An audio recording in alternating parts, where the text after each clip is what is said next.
गुसल करना है। कहाँ करना है? मस्जिद आयशा नहीं जाना है, मीकात पर जाने की ज़रूरत नहीं है। खास तौर से ख्याल रखो 7 या 8 जिलहज्जा को आपको मक्का में अपने घर पर एहराम की नीयत से गुसल करना है। एहराम की 2 चादरें पहनकर 2 रकात नमाज नफिल पढ़ना है।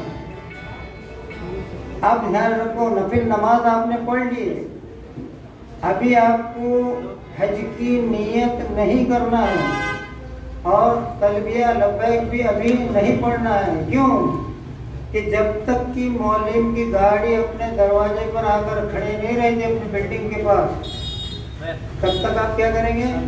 सिर्फ गुसल करके तैयार बैठेंगे। और गुसल भी कब करेंगे?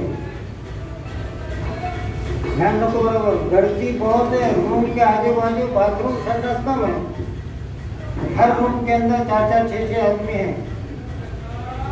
तो आपको क्या करना है? सुबह फजर की नमाज से आगे जब हरम से, जब तो बंद रहेगा हरम जाना बंद रहेगा हमारा, तो आप सवेरे से ही गुसल करना चालू कर दो। जिसने कर लिया जल्दी वो मोकला। एहराम की नीयत से गुसल करना है मक्के में 7 या 8 जिलहज को। कौन सी तारीख है? 7 या 8 जिलहज को एहराम की नीयत से गुसल करना है। एहराम की 2 चादरें पहन लो। जब गाड़ियां आपके दरवाजे पर आ जाए तो आप क्या करो?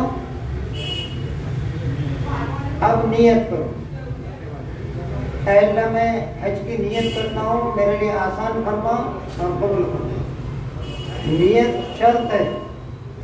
अगर आपने नियत नहीं किए तो आप अधूरे हैं अभी, जब तक कि नियत नहीं करते। अब आपने नियत कर लिया 7 या 8 जिलहज को एहराम की नियत से गुसल कर लिया, एहराम की 2 चादरें पहनकर 2 रकात नमाज नफिल पढ़ ली। बाद सलाम के आपने क्या करें? बाद सलाम बाबू सर खुला करना है। क्या करना है? अब आपके सर पर कपड़ा नहीं रहेगा। मेरी माँ बहनें जो है ये भी एहराम की नियत से गुसल कर लेंगी। उनके लिए उनके जो सिले हुए कपड़े हैं वही उनका एहराम है। अब हज के मौके पर, हज के लिए जब ये रवाना हो रही हैं, उस वक्त ये अगर सफ़ेद कपड़े पहनती हैं तो बहुत अच्छा, और अगर कलर के भी पहनती है तो कोई मनाही नहीं। लेकिन यहाँ जितनी माँ बहनें जो हैं ज़्यादा से ज़्यादा सफ़ेद कपड़े पहनती हैं। एहराम के लिए मर्दों के लिए भी सफ़ेद चादरें हैं, और मेरी माँ बहनें जो ये भी सफ़ेद पहन सकती हैं, कलर का भी पहन सकती हैं, लेकिन अलग दिखेंगी। ये मामले में सब मुस्कुराहट के साथ में चलेंगी जब ये अलग दिखेंगी। इसीलिए ज़्यादातर लोग जितनी भी माँ बहनें हैं वहाँ पर जाती हैं और सफ़ेद कपड़े पहनती हैं। अब हमको यहाँ से मीना की तरफ ले जाएंगे। कहाँ ले जाएंगे? अब देखो तारीख अय्याम हज का वक्त शुरू होता है 8 जिलहज्जा को। कौन सी तारीख होता है? 8 जिलहज्जा को।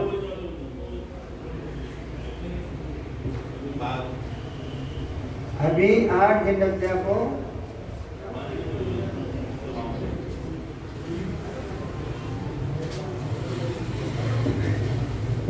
8 जिलहज को हमको एहराम में दाखिल होना है, लेकिन गर्दी की वजह से हमको अभी 7 तारीख को लेकर चले जाते हैं। तो आपने किसी मौलिम से बहस नहीं करने का है, आपको वहाँ चले जाना है। 7 जिलहज को कहाँ चले जाना है? मीना। अब मीना में आज क्या काम है आपको? कोई काम नहीं है, सिर्फ नमाजें पढ़ो। रात में मीना में आप पहुँच जाएंगे, रात में मीना में पहुँच जाएंगे। यहाँ पर आपको ईशा की नमाज मिलेगी और फजर की नमाज मिलेगी। 8 जिलहज्जा को फजर की नमाज कहाँ पढ़ेंगे आप? मीना में। हालांकि कहाँ पढ़ना है आपको? मक्का में, लेकिन गर्दी की वजह से आपको ले जा रहे हैं। 8 जिलहज को मीना में ज़ोहर, याद रखो, अय्याम वक़ूफ़ मीना का कब से शुरू हो रहा है? 8 जिलहज्जा को ज़ोहर असर, मगरिब, ईशा, 9 जिलहज के फजर, ये 5 नमाजें आपको मीना में पढ़ना है। लेकिन गर्दी की वजह से 9 जिलहज की फजर में भी, रात में भी आपको लेके चले जाएंगे वहाँ, तो चले जाना। अरफात के मैदान में आपको वक्त शुरू जो होता है अय्याम हज, ये वक्त शुरू होता है 9 जिलहज को जवाल के बाद से लेकर कब तक, फजर मगरिब की आखिरी वक्त तक, यानी सूरज डूबने तक। अब हमको मीना की तरफ चले गए हम। अब मीना के उकूफ में क्या करना है, मीना के उकूफ में क्या करना है आपको मालूम, ख्याल रखो। 5 नमाजें पढ़नी थी, आपने पढ़ लिए। अरफात में क्या करना है, ज़ोहर और असर, कितनी नमाजें अरफात में, 2 नमाजें, ज़ोहर और असर। ज़ोहर और असर के पहले वक्त आपके पास में है तो आप 3 तस्बीहात करेंगे। कौन कौन सी 3 तस्बीहात,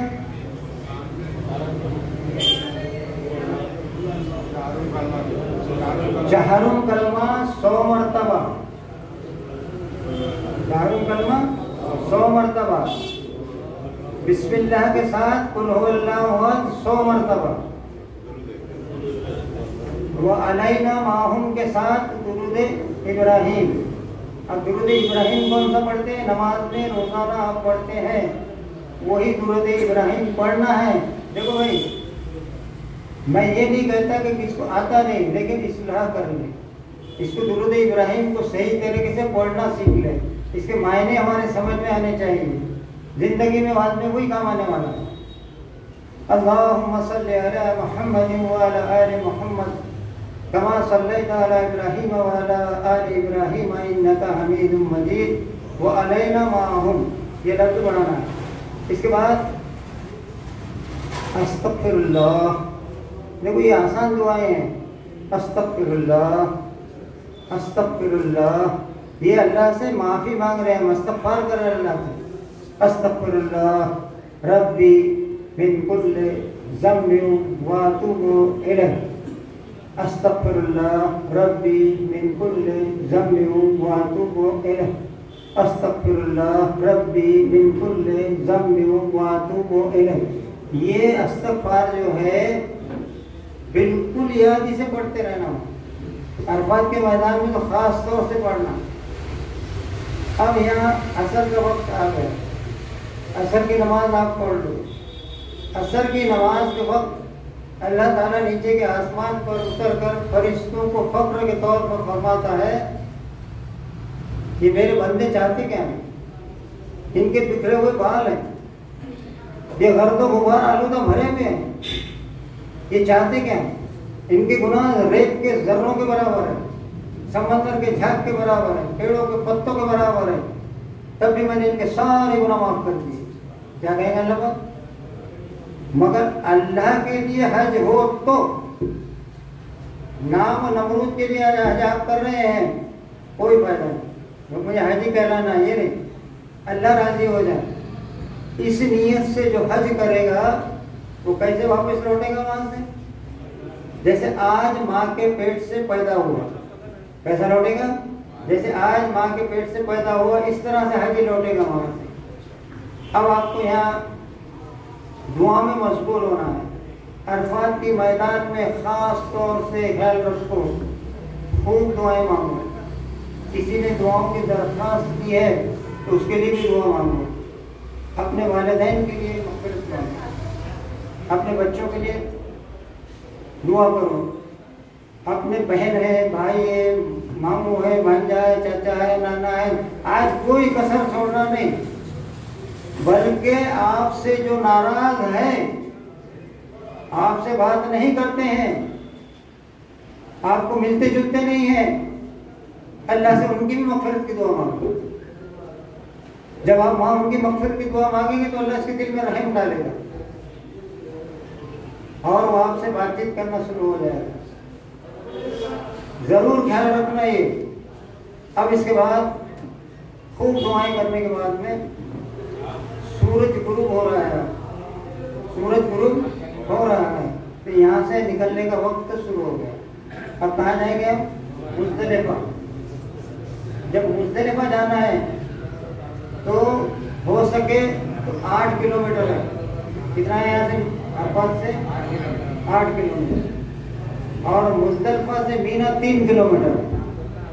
अगर चलने में कुव्वत रखते हैं तो आप फौरन मुज़दलिफ़ा के लिए पैदल निकल जाओ। लेकिन कब? अब यहाँ देखो रास्ता हमको मालूम नहीं है, लेकिन काफले के काफले पैदल चले जा रहे हैं। कहाँ चले जा रहे हैं? क्या पढ़ते जा रहे हैं? अभी क्या चालू है हमारा? लब्बैक। क्या पढ़ते जा रहे हैं? लब्बैक अल्लाहुम्मा लब्बैक लब्बैक ला शरीक लक लब्बैक इन्नल हम्द वन निअमत लक वल मुल्क ला शरीक लक। अब ये लब्बैक पढ़ते हुए आप मुज़दलिफ़ा की तरफ चल रहे हैं। मुज़दलिफ़ा चलने के लिए बहुत बड़ा सवाब है। पैदल का सवाब सबसे ज्यादा है। गाड़ियों की राह देखेंगे, गाड़ियों पर बैठेंगे, ऊपर बैठना नीचे बैठना भाग दौड़ करना, इससे बेहतर है 8 किलोमीटर कोई बड़ी बात नहीं है, 2 घंटे में पहुंच जाता है। 2 घंटे मिनिमम 8 किलोमीटर चल सकता है। अब मुज़दलिफ़ा पहुंच गया। कब पहुंच रहे? सूरज डूबने के बाद। अरफात का वक्त कब तक है? पहले याद रखो ये वकूफ जो है ये फर्ज है। ये दूसरा फर्ज है हज का। दूसरा फर्ज क्या है हज का? अरफात का मैदान, वकूफ अरफात, ये दूसरा फर्ज है हमारा। अब यहाँ पर यहाँ के वकूफ को ख्याल रखो। ज़वाल से लेकर सूरज डूबने तक ठहरना वाजिब। अब देखो ये फर्ज रुकन है, लेकिन इसके अंदर 2 चीजें हैं। ज़वाल से लेकर सूरज डूबने तक ठहरना वाजिब और 1 पल के लिए आना फर्ज। अरफात के मैदान में 1 पल के लिए आना फर्ज। अगर आप 1 पल के लिए भी अगर अरफात के मैदान नहीं पहुंचे तो आप हज नहीं हो। आप पूरा दिन रुक गए, लेकिन आपने मगरिब से पहले सूरज दिखता हुआ नजर आ रहा और आप अरफात के मैदान से बाहर हो गए तो आपका वाजिब तर्क हुआ, फर्ज अदा हो गया, क्योंकि फर्ज 1 पल के लिए। अब कोई हाजी किसी वजह से अरफात के मैदान में पूरा दिन नहीं पहुंचा, भटक गया, पूरे दिन में उसको रास्ता नहीं मिला, लेकिन सूरज डूबने से पहले ये अगर 1 कदम उसने अरफात के मैदान में रख दिया तो उसका फर्ज भी अदा होगा और वाजिब भी अदा होगा। इसका फर्ज भी अदा हो गया और वाजिब भी अदा होगा। इसीलिए ख्याल रखो, अगर आप भटक गए हैं तो इधर उधर भागना नहीं, रोना धोना, परेशान होना नहीं। कितने भी रुपए लगे, टैक्सी अगर मिलती है तो अरफात के मैदान में पहुंच जाओ। हमारे यहाँ के एक वक्त हाजी लोग जो गए थे, कारंजे वाले सब लोग तो थे वहाँ, उस साल मीना में आग लगी, सब लोग तितर बितर हो गए, सब फैल गए। इधर कोई किधर चलेगा, कोई मक्का चलेगा, कोई मीना चलेगा, कोई किधर चलेगा, अब घबरा गए। लेकिन मेरी ये जो बात थी ये हर साल बोलता मैं इसको, और आज डबल मैंने इसी वर्ष में अरफात में वापस लेकर आया। ये बात मेरी बोलने की रह गई। अरफात के मैदान में मैं यहाँ को हमेशा समझाता कि अरफात के मैदान में 1 पल के लिए आना फर्ज और सूरज डूबने तक ठहरना वाजिब। अब वो लोग तो घबरा गए थे, भाग गए थे, इधर उधर भटक गए थे। सुबह मक्का में पहुंच गए ये तो अपने लोग जमा हुए और कहने लगे हाजी साहब अपने को क्या बताए थे उन्होंने, हाजी साहब ने, कि अरफात के मैदान में पहुंचेंगे नहीं तो हमारा हज ही नहीं हुआ, हमारा हज हुआ ही नहीं। तो बोले फिर क्या करेंगे? चलो बोले अपने जाना पड़ता है किसी हालत में। अरे बोले भाई चलो टैक्सी करे, और वो आ गए। अब एक जोड़ा वहाँ पर था, वो जोड़े को बोले भाई चलो ना भाई अपने को अरफात के मैदान जाना पड़ता वरना हज नहीं होगा। जाओ बोले तुम कुत्ते ही धंधा है, यहाँ मेरी बीवी की तबीयत खराब है, दवाखाने में पड़ी हुई है।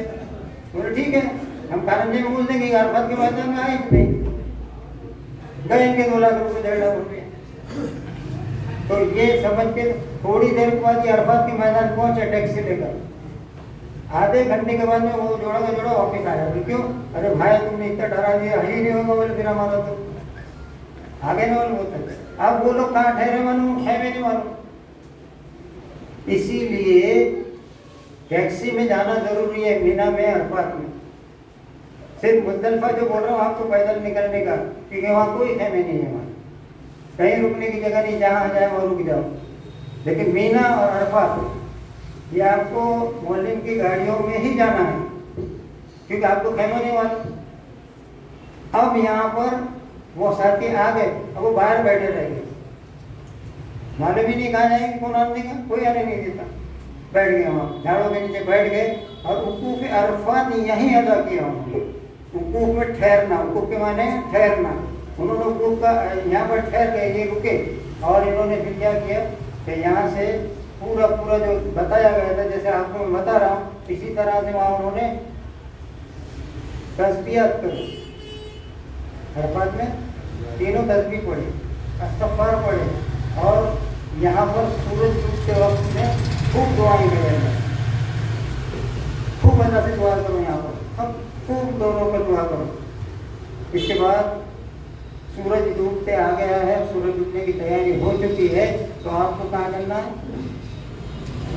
मुज़दलिफा। कहाँ जाना है? मुज़दलिफा। आप सल्लल्लाहु अलैहि वसल्लम जब यहाँ से निकलने की तैयारी किए तो आपको सहाबा-ए-किराम रज़ियल्लाहु ताला अन्हुम ने याद दिलाने की कि हुजूर मगरिब का वक्त आ चुका है। आप सल्लल्लाहु अलैहि वसल्लम ने फरमाया आगे चलो, यहाँ नहीं पढ़ना। इसका मतलब यहाँ मगरिब की नमाज नहीं पढ़ना है, अरफात के मैदान में मगरिब की नमाज नहीं पढ़ना है। अब थोड़ा आगे चले तो फिर कुछ सहाबा-ए-किराम आए और जी हुजूर मगरिब का वक्त जा रहा है। आप सल्लल्लाहु अलैहि वसल्लम थोड़ा आगे निकले। फिर आप सल्लल्लाहु अलैहि वसल्लम ने अपने सवारी को रोका और इस्तिंजा किया, वज़ू फरमाया और फिर सवारी में बैठकर आप आगे पहुँचे और फिर मुज़दलिफा पर आपने अपनी सवारी को रोका। अब यहाँ उतरे, आप यहाँ नए से वज़ू फरमाया, ध्यान रखो। आप सल्लल्लाहु अलैहि वसल्लम ने फिर मुज़दलिफा में यहाँ रास्ते में वज़ू किया था, लेकिन मुज़दलिफा में आपने फिर से वज़ू किया। अगर आपको वज़ू है तब भी सुन्नत तरीके से आपको वज़ू कर लेना है, आप यहाँ वज़ू करेंगे। फिर एक आपका साथी जो है इसमें से एक मौज़िन बनेगा, अज़ान देगा और उसके बाद एक इमाम बनाएंगे आप। तो पहले मगरिब की 3 रकात नमाज फ़र्ज़ ये पढ़ लेना, सलाम फेरते से ही फौरन खड़े हो जाना है। दूसरा अगर कोई काम कर लिया आपने तो नहीं चलेगा, आपको दूसरी इकामत पढ़नी पड़ेगी। जैसे ही सलाम फेरा वैसे खड़े हो जाओ और इशा की 4 रकात फ़र्ज़ पढ़ो। इसके बाद क्या करना है आपको? सुन्नत मगरिब की नफिल और फिर इशा की सुन्नत नफिल पढ़ना है। अब ये होने के बाद यहाँ पर ये आज लैलतुल क़द्र के बराबर का सवाल है।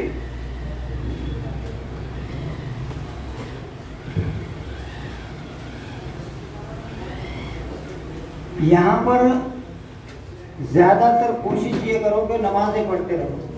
और मैं एक मशवरा दूंगा कि सलातुत तस्बीह की नमाज जरूर पढ़ो। कहाँ पर पढ़ेंगे? मुज़दलिफा में। सलातुत तस्बीह आप सल्लल्लाहु अलैहि वसल्लम ने क्या फरमाया? रोज़ाना 1 मरतबा पढ़ो। नहीं पढ़ सकते तो हफ्ते में 1 मरतबा पढ़ो, नहीं पढ़ सकते तो महीने में 1 मरतबा पढ़ो, नहीं पढ़ सकते तो 12 महीने में 1 मरतबा पढ़ो और नहीं पढ़ सकते तो जिंदगी में 1 मरतबा पढ़ो। जब आप सलातुल तस्बीह की नमाज वहाँ पढ़ेंगे तो दिल बाग बाग हो जाएगा, आपको एक बहुत बड़ी खुशी आएगी। इसके बाद आप यहाँ क़याम करो।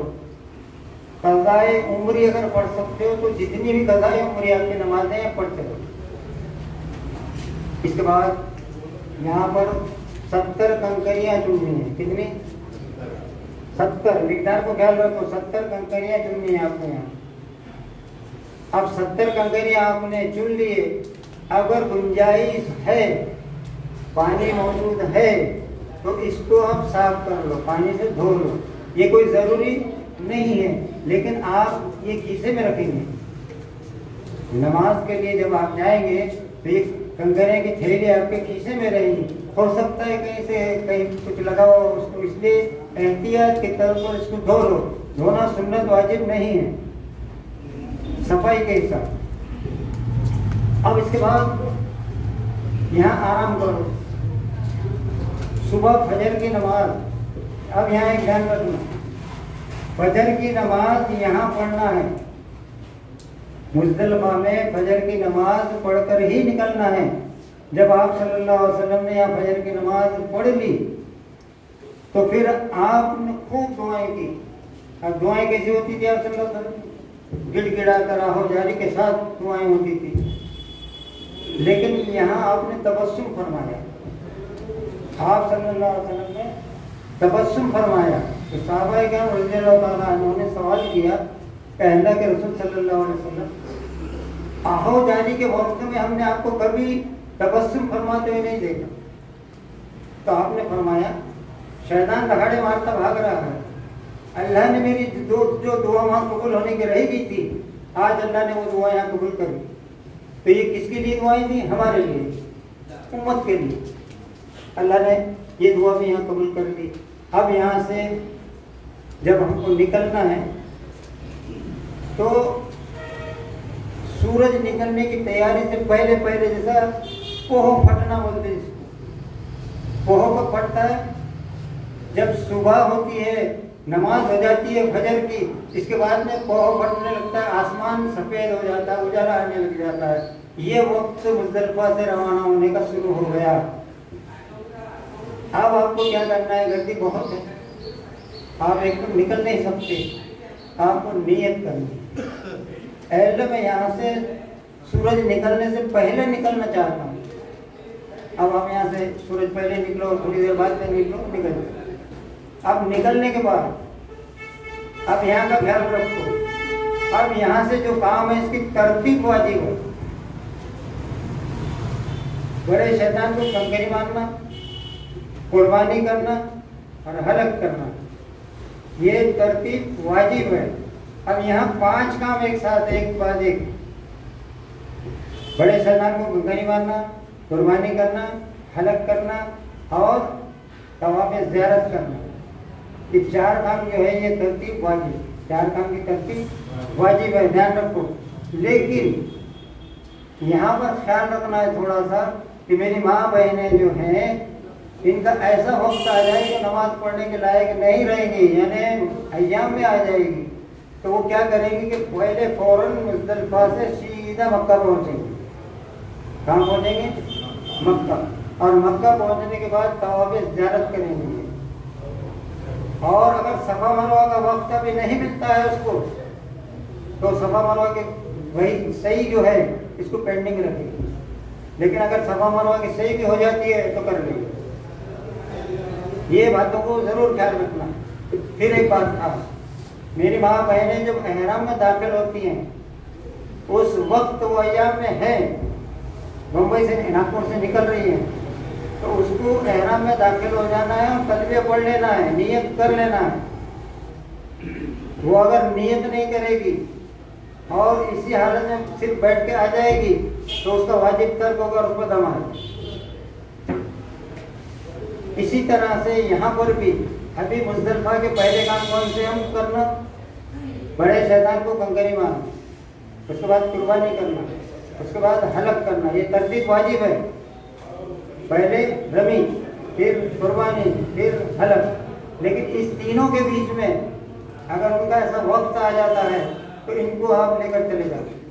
जो उनके खाने हैं, जिनके शोहर है, जिनको महरम है, ये इनको कहाँ ले जाएंगे? मक्का।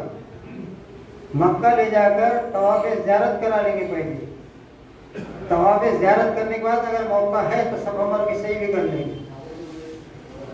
अब इसके बाद ये नहीं है पोजीशन तो आप क्या करेंगे? पहले इतने जल्दी जाओ, जिन लोगों ने कुर्बानी के पैसे गवर्नमेंट को भर दिए हैं तो सबसे पहले जाकर कुर्बानी कर ले, अपने बड़े शैतान को गंगरी मार दे। आज एक ही शैतान को गंगरी मारना है, ये बड़े शैतान को गंगरी मार लिया इसने, ये फ्री होगा, अब कभी भी इसकी कुर्बानी हो। और दूसरी बात ख्याल रखो, कुर्बानी करने के लिए वकील बनाने की इजाजत है। कुर्बानी करने के लिए वकील बनाने की इजाजत है। इसलिए अगर आपने हज कमेटी को पैसे भर भी दिए या मतलब सहूलतिया में जाके भर दिए, जहाँ भी भरो वो कुर्बानी आपके सामने नहीं होना। आप बोलेंगे मैं जाके कुर्बानी करता, तो आपके सामने होना नहीं है। हम खुद गए थे, आधा दिन फिरे, कंकरिया मान लियो पहले, आधा दिन फिरे तो कुर्बान गाय नहीं मिल रही। जब मेरी हमको कुर्बान का तो बोले आज ऊँट लेंगे हमको, तो ऊँट लेने लिए गए तो उस गले में तावीज बना हमारे नाम का, दादी बोले जाओ हो गया आपकी। तो फिर वो साथ में जाके करने क्या मतलब? हमारे यहाँ कुर्बानी करते हैं हम, तो कौन आज ये सामने रहता है? यहाँ भी कई मदरसे में देते हैं। हमारी मैडम जो बीवी वगैरह जो ये तो घर में रहते, कुर्बानी तो हम कर डालते, फिर होटल बनेंगे नहीं बने आप, तो वहाँ भी अगर भर दिए, यहाँ से जाने के बाद में आपके रूम पर आदमी आएगा और एकदम बढ़िया फर्स्ट क्लास, और बोले भाई कुर्बानी वहाँ तो बहुत रुपये लगते हैं, हम सस्ते में करते, और आपसे पैसे लेकर चले जाए। तो बोलेगा आपको गोश्त भी आएगा, आपको फोन भी आएगा, लेकिन कोई को पता नहीं, कुछ भी नहीं करता। इसलिए मेहरबानी करके ये जो गवर्नमेंट को या मदरसा सहूलतिया में अगर आपने पैसे दे दिए तो ये पैसे सही जगह जाए, ऐसे बच्चे के पास देना नहीं। दूसरी बात, ये कुर्बानी जो है ये हज की वाजिबात में से है, हज की वाजिबात में से। और यहाँ जो कुर्बानी करते हैं ये आपको निसाब पर है, हमारे निसाब पर है, आपको ये कुर्बानी यहाँ करना ही करना है, क्योंकि आप इतने मालदार हैं। जब भी हज जा रहे हैं ना, तो आपको कुर्बानी यहाँ पर करना वाजिब।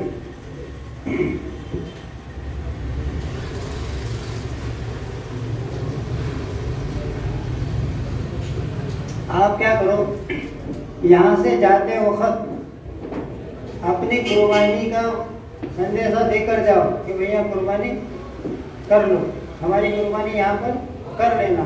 आप एक हिस्सा डालो, एक जानवर लो, 2 हिस्से डालो, 3 हिस्से डालो, आप जितने भी हिस्से डालना यहाँ सकते हैं, डाल सकते हैं।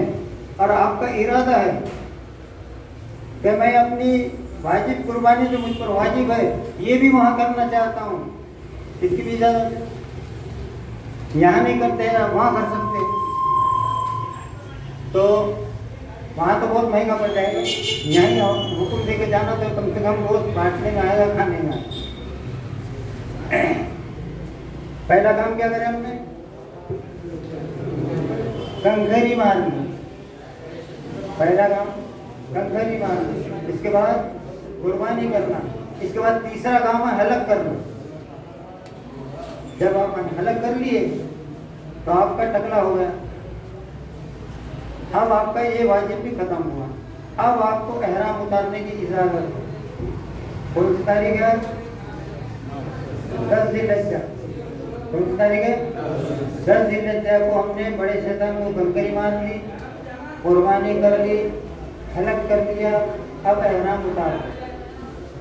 अब देखो मीना से अजीजिया इतने करीब है कि ज़्यादा से ज़्यादा 4-5 किलोमीटर, 4 किलोमीटर होगा। आप अपने घर पर भी जाकर गुस्ल करके एहराम उतार सकते हैं, कोई मनाही नहीं, लेकिन वापस आपको मीना आ जाना है, वापस आपको मीना आ जाना है, मरना नहीं है। अगर नहीं है तो मैंने आपके बैग में 2 जोड़े कपड़े के डालने लगाए, दोनों के भी डाला था ना। अब आप यहाँ गुस्ल करो या गुस्ल करने है मीना, गुस्ल कर लो, एहराम उतार दो, सिले हुए कपड़े पहन लो। अब क्या काम बाकी है आपके मानो? अभी आपको 11 के नमी, 12 के नमी और तवाफ़ ज़ियारत, तो तरतीब में तवाफ़ ज़ियारत आता है। लेकिन एक बात तो ख्याल रखना, तवाफ़ ज़ियारत का वक्त कब तक है? तवाफ़ ज़ियारत का वक्त है 12 की असर के बाद तक। आप कोई गड़बड़ करना नहीं है हमको, आपने 10 तारीख को हलक कर लिया, एहराम उतार दिया, कपड़े पहन लिए, अब मीना में अपने खौफों में आराम करो, वक्त पर नमाजें पढ़ो और आराम करो। अब आपको क्या करना है, 11 तारीख को सुबह, 11 तारीख को सुबह जवाल के बाद, अब कंकरी मारने का वक्त ख्याल रखो। 10 तारीख का रमी जमात का वक्त जो है ये फजर की नमाज के बाद से शुरू हो रहा है। कहाँ से शुरू हो रहा? फजर की नमाज के बाद से आपका बड़े जमात को, बड़े शैतान को कंकरी मारने का वक्त शुरू हो गया। लेकिन 11 और 12 तारीख का वक्त जो ये जवाल के बाद से है। अब जवाल के बाद आपने तीनों शैतानों को कंकरी मारना, छोटा, मंझला और बड़ा। अब देखो यहाँ पर क्या करना है, पहले आप एक की बात पर, जैसे ही हम बड़े शैतान को कंकरी मारने गए 10 तारीख को, तब लब्बैक पढ़ते हुए गए। क्या करने के कहते हैं? लब्बैक कहाँ बंद हुआ हमारा? बड़े शैतान के पास रमी जमरात की कंकरी जब उठाई हमने, उसी वक्त हमारा लब्बैक बंद हो गया। अब कंकरी मारने की तरतीब क्या है? 7 कंकरियां मारनी है। कितनी? आपके ये हाथ में कंकरियां रखनी है और इसमें से एक कंकरी उठाना है इस तरह से, बिस्मिल्लाह अल्लाहु अकबर करके एक एक कंकरी मारनी है। अगर आपने 7 कंकरियां एक साथ लेकर मार दिए तो एक कंकरी गिर जाएगी। क्या मारेंगे? बिस्मिल्लाह अल्लाहु अकबर करके एक। अब कुछ आदमियों का धक्का लगा, आपके आदमी की कंकरी नीचे गिर गई, ये मर्दों को, अब ये कंकरी आपकी नहीं चलेगी, आपको दूसरी कंकरी लानी पड़ेगी। आप एहराम के हालत में, आपके पास में 70 कंकरियां मौजूद थी, तो आपने क्या करें, सिर्फ 10-12 कंकरियां साथ में ला लिए, क्योंकि यहाँ की कंकरी नहीं लेना है, फिर भी कंकरी नहीं होगी। हाँ, जमरात से थोड़े दूर जाकर आप कंकरी ला सकते हैं। अगर आपके पास कंकरी नहीं है तो जमरात से थोड़े दूर जाओ और वहाँ से कंकरी लाकर वो कंकरी मार सकते हैं, उसकी इजाजत है। अब इस तरह से इसमें कंकरी मारते वक्त में नियत क्या? अल्लाह को राजी करने के लिए, शैतान मजदूर को दलील करने के लिए मैं रमी जमरात करता हूँ, बिस्मिल्लाह अल्लाहु अकबर करके इस तरह मारना। क्या नियत करेंगे? अल्लाह को राजी करने के लिए, शैतान मरदूद को जलील करने के लिए मैं रमी जमरात करता हूँ और एक एक कंकरी मारना, बिस्मिल्लाह अल्लाहु अकबर, बिस्मिल्लाह अल्लाहु अकबर करके 7 कंकरियाँ मारना। अब इसके बाद कुर्बानी है आपकी। अब कुर्बानी कब हो रही इसका आपको कुछ पता नहीं, और अगर फोन आ गए तो बहुत अच्छी बात है, और फोन नहीं आया तो आपको अभी आपको हलक करना ही नहीं है, आप रुक जाएंगे, असर तक रुक जाओ, असर तक तो सब कुर्बानी हो जाती है, दूसरा तो काम है ही नहीं, सिर्फ हलक ही करना है। असर के बाद में आप अपना टकला कर लो और उसके बाद में एहराम उतार। अब एहराम उतार कर टकला जब करना है आपको, तो टकला कौन किसका कौन कर सकता है ये दिखा दो। जैसे आप 2-3 जने साथ में गए हुए हैं और तीनों काम आपके हो गए, दोनों काम आपके कंकरी मारना ये हो गया, अब तीसरा काम जो है ये आप अपने आप से कर सकते हैं। अपने आप से टकला भी कर सकते हैं, ये आपका कर सकते हैं, आप इनका कर सकते हैं। यहाँ तक से कि उलमा फरमाते हैं कि अगर आपकी बीवी साथ में है और कोई मौजूद नहीं है और कोई हाजिर नहीं है तो आपकी बीवी भी आपका टकला कर सकती है, आप अपनी बीवी के भी बाल काट सकते। अब यहाँ बैठे हुए हैं, तारीख आज की 10 है, अब कोई काम नहीं है। 11 तारीख को 11 बजे यानी जवाल के वक्त आप सीधा वहाँ से अपने खेमों से निकलेंगे और कहाँ जाएंगे? रमी जमरात करने के लिए। अभी आपका तवाफ इजाजत बाकी है, गड़बड़ करना नहीं है। इतने लोगों को मालूम है कि तवाफ इजाजत इसके बाद ही करना है, उसको आप गड़बड़ से जाना नहीं।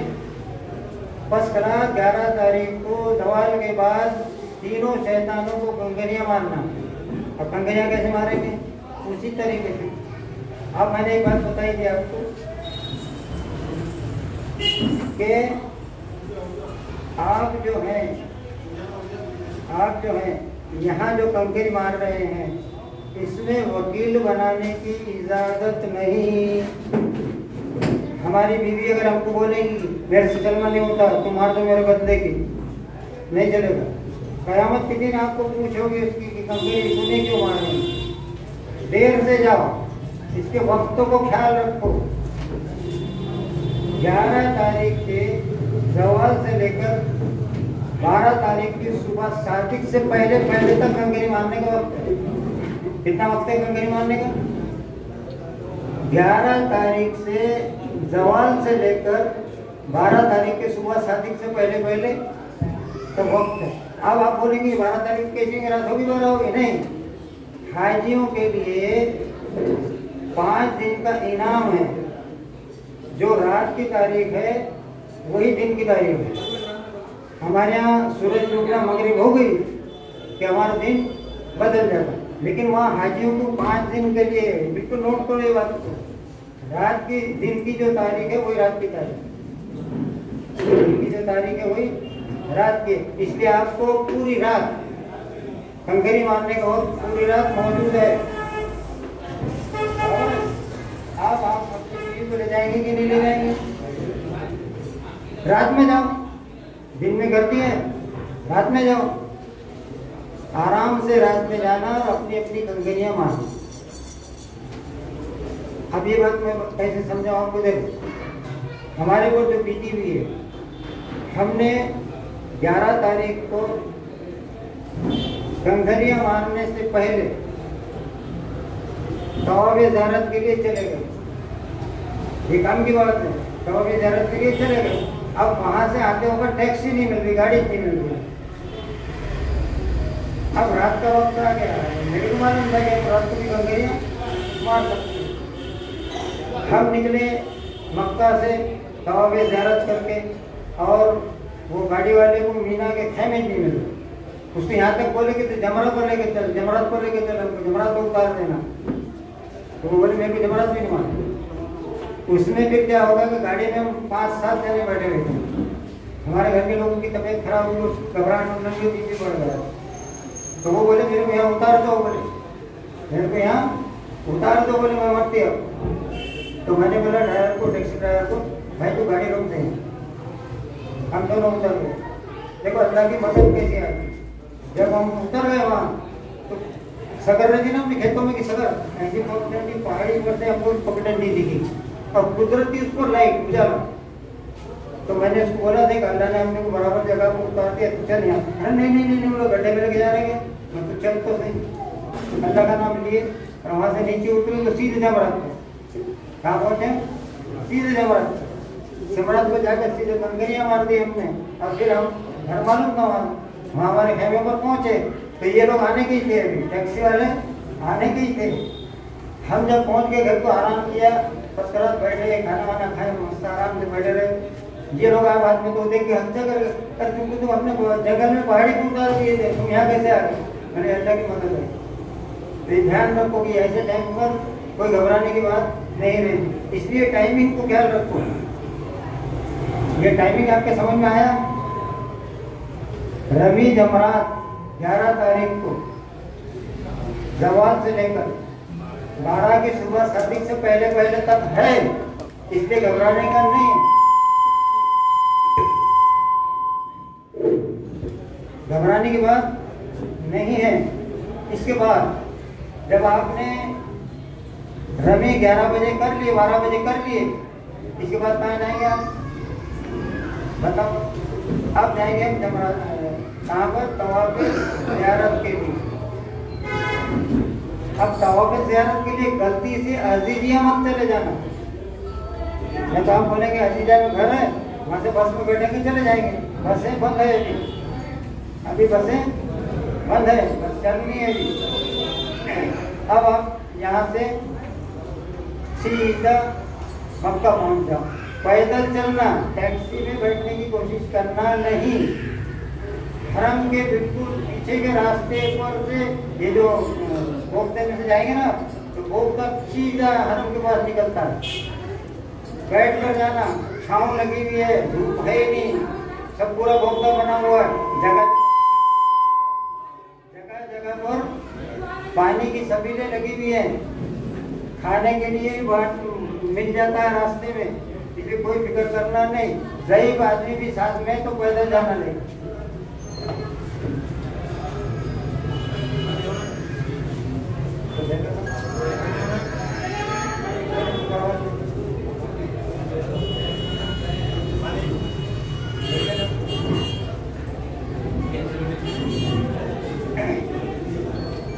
तो अभी हम कहाँ पहुँच रहे हैं? मक्का। काहे के लिए जा रहे हैं? तवाफ ज़ियारत के लिए मक्का हरम में जाना है आपको। हरम में जाने के बाद में आप ध्यान रखिएगा, वो पहले जैसे छोटा हरम नहीं है, बहुत बड़ा हरम हो चुका है। नीचे जगह नहीं मिलती तो ऊपर पड़ना है आपको।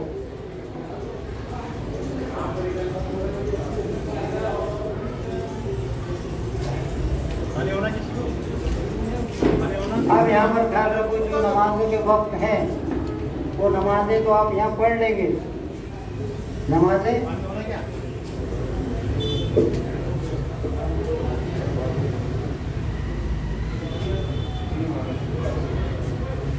तो तवाफ ज़ियारत करने के लिए आप हरम में पहुँच गए। अब दूसरी बात को ख्याल रखो, आपको एक वक्त का ख्याल रखना।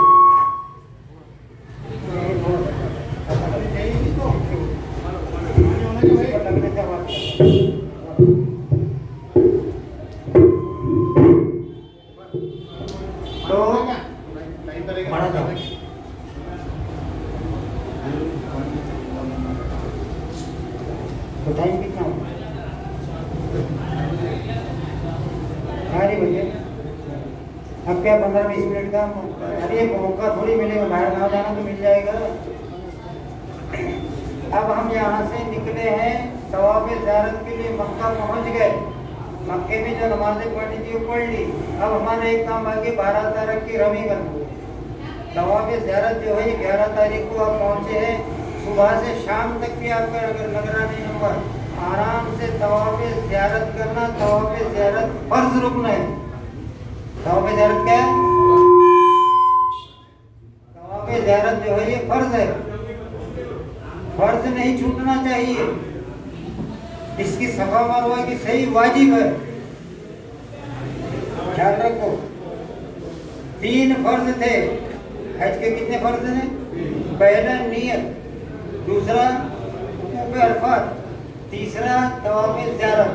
अगर आप तवाफ ज़ियारत छोड़ देंगे कोई फायदा नहीं। तवाफ ज़ियारत जो छोड़ देगा वैसा ही चले आ जाएगा, उसकी बीवी उसके लिए जिंदगी भर के लिए हराम। सोच लो और सुन लो, जो तवाफ ज़ियारत छोड़ देगा सुस्ती और काहिली की वजह से,